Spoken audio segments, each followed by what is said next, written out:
अस्सलाम वालेकुम रहमत उल्लाह। आओ बच्चों सुने कहानी में बच्चों और बड़ों को खुश आमदीद। आज हम मोहम्मद अरबी सीरीज़ का तीसरा हिस्सा सुनने जा रहे हैं। दूसरे हिस्से के अख्तिताम पे हमने देखा कि किस तरह हज़रत अब्दुल्ला का नाम कुर्बानी के लिए निकल आने पर मक्के के तमाम लोग परेशान हुए और उन्होंने मदीने के अतराफ़ में मौजूद एक नजूमी औरत से मशवरा किया और उसके जवाब पर सब बेइंतहा खुश हुए।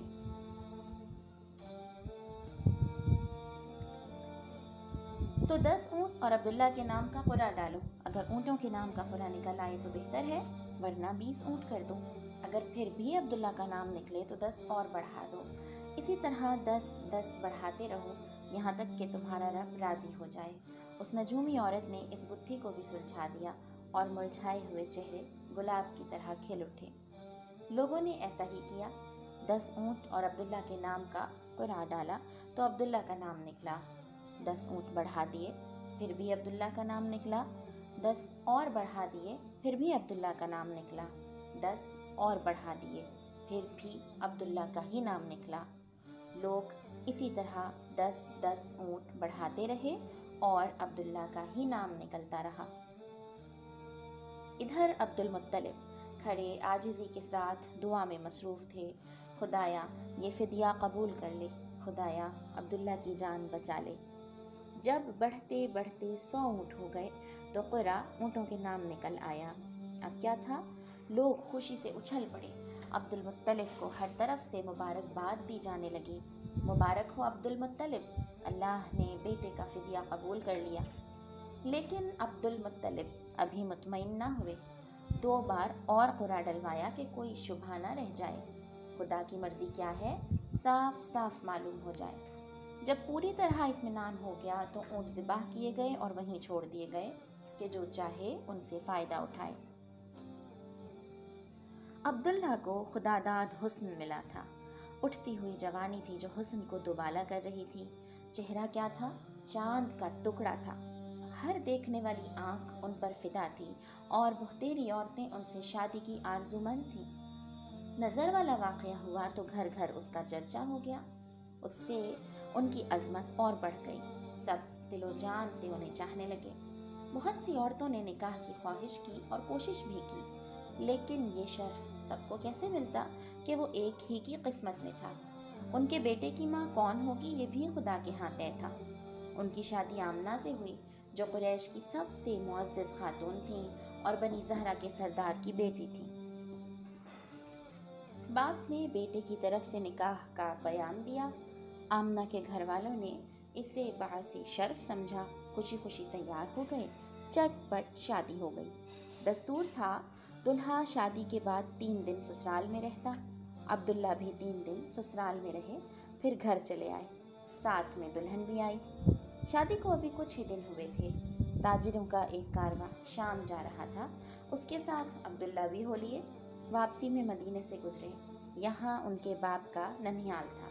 थके तो थे ही, दम लेने के लिए ठहर गए। इत्तेफाक से बीमार पड़ गए। साथियों ने उन्हें वहीं छोड़ दिया और मक्के का रुख किया। वहाँ पहुँचकर बाप को बीमारी की खबर दी। अब्दुल मुत्तलिब ने बीमारी का हाल सुना तो फौरन बड़े बेटे हारिस को मदीने दौड़ाया कि वहाँ जाकर भाई की तीमारदारी करें। जब अच्छे हो जाएं तो उन्हें साथ लेकर आएं। लेकिन अफसोस, हारिस ने अपने भाई अब्दुल्ला को ना देखा। वो उन्हें अपने साथ मक्के ना लाए कि बाप की आंखें ठंडी होती, दुल्हन के दिल को करार आता और कौम की तस्कीन का सामान होता। क्या करते, किस्मत ही में ना था। कुछ दिन पहले अब्दुल्ला का इंतकाल हो चुका था और जिस्म सपुर्दे खाक हो चुका था। बाप से दूर, दुल्हन से दूर, कौम से दूर, दूर बहुत दूर। हारिस वापस आए तो अब्दुल्ला के बजाय अब्दुल्ला की मौत की खबर लाए। किसे मालूम था शाम का ये सफ़र आखिरत बनने वाला है और जहाँ अब्दुल्ला की जान बचाने की तदबीर का सुराग लगा था, वहीं अल्लाह का फरिश्ता परवाना मौत लेकर उतरने वाला है। मदीना, जहाँ से लोग कल अब्दुल्ला की नई ज़िंदगी का पयाम लेकर आए थे, आज वहीं से अब्दुल्ला की वफ़ात की हसरतनाक खबर आ रही है। खबर बड़ी दर्दनाक थी। नौजवान की मौत, वो भी अब्दुल्ला जैसे नौजवान की। جس نے سنا تڑپ اٹھا۔ عبداللہ نے نئی زندگی پائی تھی۔ ان کی جان بچنے پر سب کو غیر معمولی خوشی تھی۔ اچانک موت کی خبر سن کر لوگوں کو رنج بھی غیر معمولی ہوا۔ ساری قوم سوگوار تھی، ہر طرف اداسی چھائی ہوئی تھی۔ بوڑھے باپ پر تو رنج و غم کا پہاڑ ٹوٹ پڑا، صدمے سے دل پاش پاش ہو گیا۔ اور عبداللہ کی موت پر صبر آئے تو کیسے آئے؟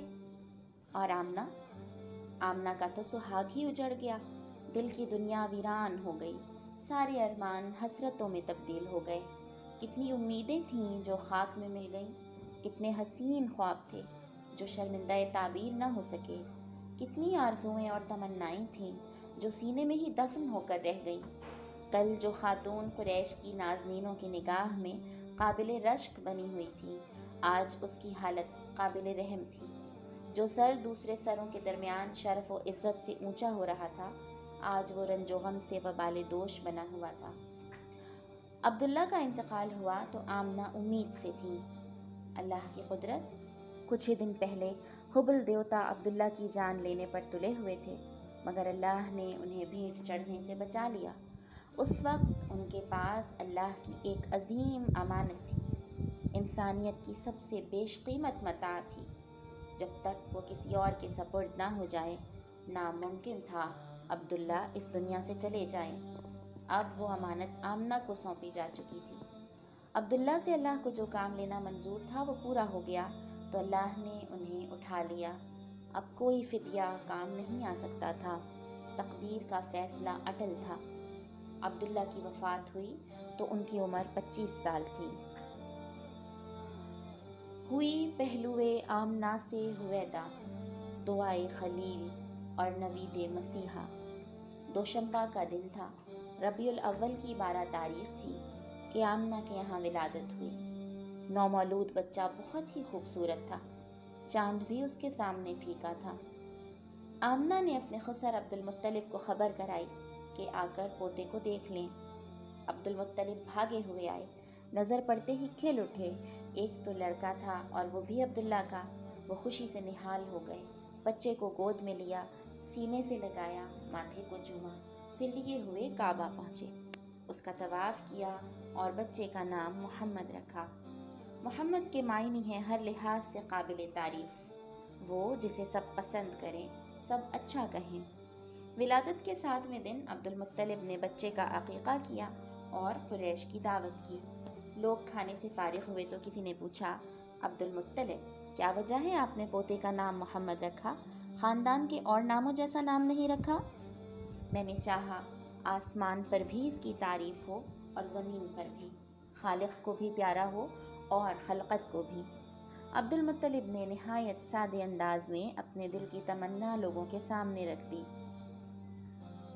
قریش میں اونچے گھرانوں کی عورتیں اپنے بچوں کی رضاعت خود نہیں کرتی تھیں۔ دیہاتوں سے دائیوں کی ٹولیاں آتیں، وہ بچوں کو اپنے ہاں لے جاتیں، ان کی رضاعت ہوتی، پرورش و پرداخت ہوتی۔ جب وہ بڑے ہو جاتے تو واپس کر جاتی اور دوسرے بچے لے جاتی۔ اس سے بچے خوب تندرست رہتے، فصیح عربی بھی سیکھ لیتے۔ دائیوں کے آنے کے موسم متعین تھے۔ محمد کی ولادت ہوئی تو اس وقت کوئی دائی نہ ملی۔ عبداللہ کا ایک بھائی تھا ابو لہب، اس کی ایک باندی تھی صوفیہ۔ 7 دن آمنہ نے خود رضاعت کروائی اور پھر بچے کو صوفیہ کے حوالے کر دیا کہ جب تک کوئی نہ ملے وہ اس کی رضاعت کروائیں۔ کچھ ہی دن گزرے تھے کہ قبیلہ بنی سعد کی دائیاں آ گئیں۔ دائیاں بچے تلاش کرنے لگیں، وہ گھر گھر جاتیں، ماؤں کو اپنی خدمات پیش کرتیں، مائیں جس کو پسند کرتیں اپنا بچہ اس کے حوالے کر دیتیں۔ ساری ماؤں نے دائیاں چن لیں اور ساری دائیوں کی گودیں بھر گئیں۔ ہاں، صرف ایک دائی رہ گئی، اس کو کسی نے نہ پوچھا، اس لیے کہ وہ ذرا کمزور اور دبلی تھی، مفلسی کا بھی شکار تھی۔ یہ تھی ابو ذبیب کی بیٹی حلیمہ۔ بچہ بھی صرف ایک ہی رہ گیا، دائیاں اس سے دور دور رہیں، کوئی اسے لینے کے لیے تیار نہ تھی۔ وہ بچہ تھا عبداللہ کا بیٹا محمد صلی اللہ علیہ وسلم۔ دائیوں نے سنا محمد یتیم ہے، باپ کے سائے سے محروم ہے، انہوں نے اس کی طرف توجہ نہ کی۔ اس کی پرورش کو حقیر جانا۔ بولیں اس یتیم کو لے کر کیا کریں؟ اس کا دادا ہمیں کیا دے دے گا؟ ماں سے بھی کیا مل جائے گا؟ اب واپسی کا وقت آ گیا۔ دائیوں نے گھر لوٹنے کا ارادہ کیا۔ ہر ایک خوش تھی کہ اس کی گود میں بچہ تھا۔ حلیمہ کا شوہر ساتھ تھا۔ حلیمہ نے کہا، بخدا مجھے تو شرم آتی ہے، ساری سہیلیوں کی گودیں بھری ہوں، ایک میری ہی گود خالی رہے۔ میں تو جاتی ہوں، اسی یتیم کو لیے لیتی ہوں۔ خالی ہاتھ لوٹنے سے تو بہتر ہے اس یتیم کو ہی لیتے چلیں۔ جاؤ لے آؤ، کیا حرج ہے، ہو سکتا ہے اللہ اسی میں برکت دے۔ شوہر نے تائید کی۔ حلیمہ بچے کو لینے کے لیے آمنہ کے پاس پہنچی۔ آمنہ کو ملال تھا، ان کے لال کو کسی نے نہ پوچھا۔ سہیلیوں کے بچے ہاتھوں ہاتھ لیے پر ان کے جگر پارے کو لینا گوارا نہ کیا۔ حلیمہ نے بچے کو لیا تو آمنہ کا بجھا ہوا چہرہ خوشی سے دمک اٹھا۔ حلیمہ کی ایک اونٹنی تھی، دبلی پتلی بالکل مریل۔ بھوک لگی تو شوہر اسے دوہنے اٹھے، آنکھیں پھٹی کی پھٹی رہ گئیں۔ جس اونٹنی کے دودھ سے کبھی ایک برتن بھی پورا نہ بھرا تھا، آج اسی کا دودھ رکھنے کے لیے برتن ناکافی پڑ گئے۔ شوہر نے خود بھی پیا، بیوی کو بھی پلایا، دونوں نے جی بھر کے پیا۔ رات ہوئی تو دونوں نے بچوں کو پہلو میں سلا لیا، پھر خود بھی سو رہے۔ نیند اتنے آرام اور چین کی تھی کہ بالکل ہی بے خبر ہو گئے۔ صبح ہوئی تو شوہر بولا، حلیمہ کیا خیال ہے؟ بخدا بہت مبارک بچہ پا گئی تم۔ حلیمہ بخدا میرا بھی یہی احساس ہے۔ دائیوں کا قافلہ گھروں کو لوٹا۔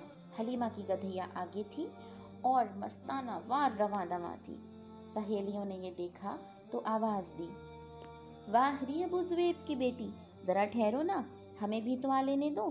ارے یہ وہی گدھیا تو ہے جس پر تم آئی تھی، یہ تو راستے میں رک رک جاتی تھی، بار بار تم پیچھے ہو جاتی تھی۔ حلیمہ، ہاں بخدا یہ وہی گدھیا ہے۔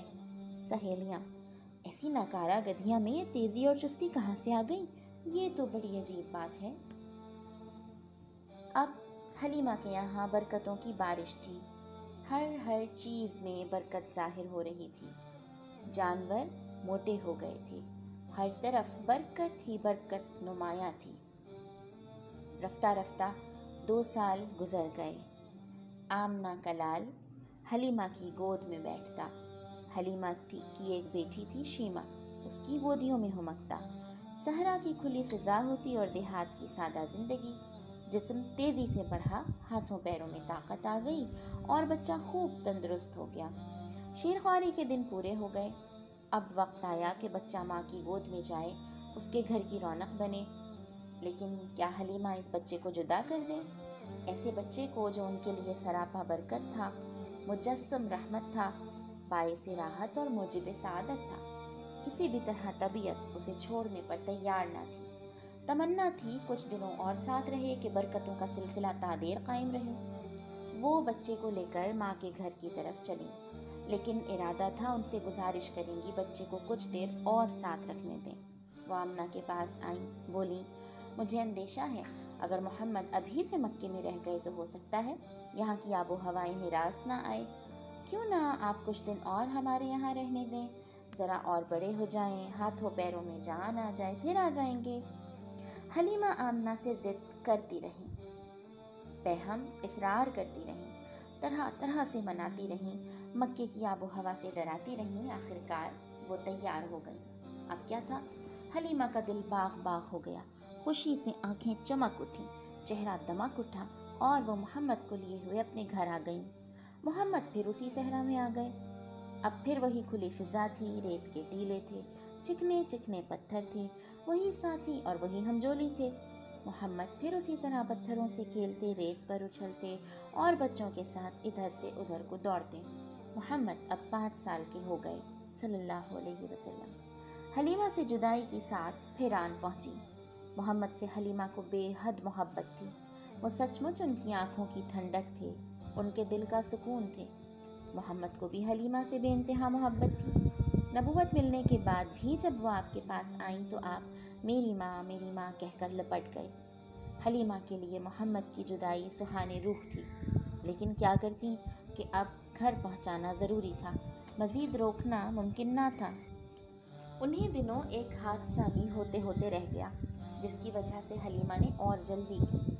एक रोज़ वो बैठी हुई थी, साथ में मोहम्मद भी थे। इतने में हबशा के कुछ ईसाइयों का गुजर हुआ। बच्चे पर नज़र पड़ते ही वो ठहर गए, करीब आए, उसे बड़े गौर से देखने लगे, एक एक चीज़ का जायज़ा लेने लगे। हलीमा से पूछा भी, कैसा बच्चा है ये? फिर वो आपस में कुछ इस तरह की बातें करने लगे, इस बच्चे को साथ ले लें, इसको अपने यहाँ ले चलें, यकीनन ये बच्चा एक अजीम इंसान होगा, हम खूब जानते हैं ये क्या बनेगा। हलीमा उनका मतलब समझ गई, उनके तेवर भाप गई, उनकी बातों से घबरा उठी, डरी, कहीं सचमुच उसे छीन ना लें, मौका पाकर उचक ना लें या कोई आज़ार ना पहुंचा दें। वो नज़र बचाकर भाग खड़ी हुई, बच्चे को लेकर गायब हो गई। उन्हें उम्मीद न थी इस तरह वो भाग सकेंगी और बच्चे को उनसे बचा सकेंगी। जितनी जल्दी मुमकिन था वो आमना के पास पहुंची, उनकी अमानत उनके हवाले की, तब कहीं जाकर इत्मीनान का सांस लिया। अब माँ की ममता थी और दादा की सरपरस्ती। दोनों मोहम्मद से बहुत प्यार करते, हमेशा अपनी नज़रों के सामने रखते, हर तरह से आपका ख्याल रखते। आप 6 बरस के हो गए तो माँ का दिल चाहा चलकर शौहर की कब्र देखें। चुनांचे मदीने के लिए रवाना हो गई, मोहम्मद को भी साथ लेती गई सल्लल्लाहु अलैहि वसल्लम। शौहर की एक बांदी उम्मे ऐमन थी, वो भी सफ़र में साथ थी। वहाँ का एक मशहूर ख़ानदान था बनी नज्जार। मोहम्मद के दादा की ननिहाल इसी ख़ानदान में थी। बीबी आमना वहाँ जाकर ठहरी। बीबी आमना मदीने पहुँची तो प्यारे बेटे को वो घर दिखाया जहाँ उसके प्यारे बाप ने वफ़ात पाई थी। वो जगह भी दिखाई जहाँ वो हमेशा की नींद सो रहे थे। आज पहला दिन था कि इस मासूम बच्चे ने यतीमी का मफ़हूम समझा। आज पहला मौका था कि उसके शीशाए दिल पर रंजो गम का अक्स पड़ा। वहाँ 1 महीना गुजार कर बीबी आमना ने घर लौटने का इरादा किया और मोहम्मद को लेकर मक्के के लिए रवाना हो गई। शौहर की तरह बीबी आमना भी रास्ते में बीमार पड़ गई। मक्के और मदीने के बीच में एक गांव है अबवा, वहाँ पहुँची तो हालत नाजुक हो गई और फिर संभल ना सकी। वहीं वफ़ात हो गई और वहीं दफन हुई। अब्दुल्ला की वफ़ात भी तो परदेस में ही हुई थी और दफन भी तो इसी तरह हुए थे, कौम व वतन से बहुत दूर। अल्लाह आपका वली व कारसाज है ए मोहम्मद सल्लल्लाहु अलैहि वसल्लम। आप यतीम थे, बाप के साए से महरूम थे। अभी इस यतीमी का शऊर हुआ ही था कि माँ भी चल बसी। बाप की कब्र देखी ही थी कि माँ की भी कब्र तैयार हो गई। अब आप तन्हा रह गए। माँ साथ थी तब भी आपको यतीमी का मलाल था। भला दिल पर क्या बीती होगी जब ये सहारा भी टूट गया। सदमे पे सदमा, एक से बढ़कर दूसरा। उम्मे आयमन ने आपको अपनी हिफाजत में लिया और बड़े प्यार से घर लाईं। मक्का पहुँचे तो आप बिलक बिलक कर रो रहे थे। आज आमना के लाल की हालत देखी नहीं जाती थी। इस हादसे का अब्दुल मुत्तलिब पर बड़ा असर हुआ। मोहम्मद के लिए उनके सीने में माँ की मोहब्बत और बाप की शफ़क़त उबल पड़ी। अब वो आप पर बेइंतहा मेहरबान हो गए, पहले से ज़्यादा मानने लगे। बड़ी मोहब्बत से पेश आते, लुत्फ़ व करम की बारिश करते, हर आन आपका ख्याल रखते, हर तरह से दिलजोई फरमाते, अपनी ज़ात और अपनी औलाद से बढ़कर आपकी फ़िक्र करते। अब्दुल मुत्तलिब कुरैश के सरदार थे। काबा के ज़ेरे साया अपनी गद्दी पर बैठते तो बेटे अदब व एहतराम में गद्दी से ज़रा दूर बैठे होते, लेकिन मोहम्मद आ जाते तो उन्हें अपने पास बुलाते, अपनी गद्दी पर बिठाते और प्यार से पीठ सहलाते। लेकिन अफसोस, अब्दुल मुत्तलिब भी ज़्यादा दिन ना ठहरे। मोहम्मद अभी 8 साल के हुए ही थे कि दादा भी चल बसे। दादा की मौत पर आपके दिल को सख्त सदमा पहुंचा, वैसा ही सदमा जैसा इससे पहले माँ की मौत पर हुआ था। नहीं, दादा का गम माँ के गम से भी सिवा था। अब आप कुछ समझदार हो चुके थे, शऊर बेदार हो रहा था, जज्बात व एहसासात में वसअत और गहराई आ रही थी। लुत्फ़ और मोहब्बत की हकीकत को समझने लगे थे, नवाजिश व करम की कदर व कीमत पहचानने लगे थे। इसीलिए महरूमी का एहसास उतना ही शदीद था, उसके छिन जाने का गम भी उतना ही गहरा था। आँखों से आंसू जारी थे, दिल दर्द व गम से चूर था, खुद तड़प रहे थे, औरों को तड़पा रहे थे। यहाँ तक कि दादा का जिस्म, प्यारे दादा का जिस्म कब्र की काल कोठरी में छुप गया और फिर हमेशा के लिए ओझल हो गया। अल्लाहुम्मा सल्ली अला मुहम्मदिन व अला आलि मुहम्मद कमा सल्लैता अला इब्राहीम व अला आलि इब्राहीम इन्नका हमीदुम मजीद। अल्लाहुम्मा बारिक अला मुहम्मदिन व अला आलि मुहम्मद कमा बारकता अला इब्राहीम व अला आलि इब्राहीम इन्नका हमीदुम मजीद। यहाँ पर मोहम्मद अरबी सीरीज़ के तीसरे हिस्से का अख्तिताम होता है और चौथा हिस्सा इंशाअल्लाह हम अगले हफ्ते पढ़ेंगे, जिसमें हम देखेंगे कि दादा की वफ़ात के बाद किस तरह नबी सल्लल्लाहु अलैहि वसल्लम अपने चचा अबू तालिब की सरपरस्ती में गए, किस तरह उनके साथ शाम का पहला सफ़र किया, मोहम्मद सल्लल्लाहु अलैहि वसल्लम की बचपन में और लड़कपन में क्या दिलचस्पियाँ और क्या मशागिल थे, और उन्होंने शाम का दूसरा सफ़र अपने चचा हज़रत अबू तालिब के साथ कैसे किया। अगली किस्त तक इंतज़ार फरमाइए। अगर आपने चैनल को सब्सक्राइब नहीं किया है तो ज़रूर सब्सक्राइब कीजिए, वीडियो को लाइक कीजिए, दोस्तों से शेयर कीजिए। आप मज़ीद क्या सुनना चाहते हैं कमेंट बॉक्स में ज़रूर बताइए। अगले हफ्ते तक के लिए अल्लाह हाफ़िज़।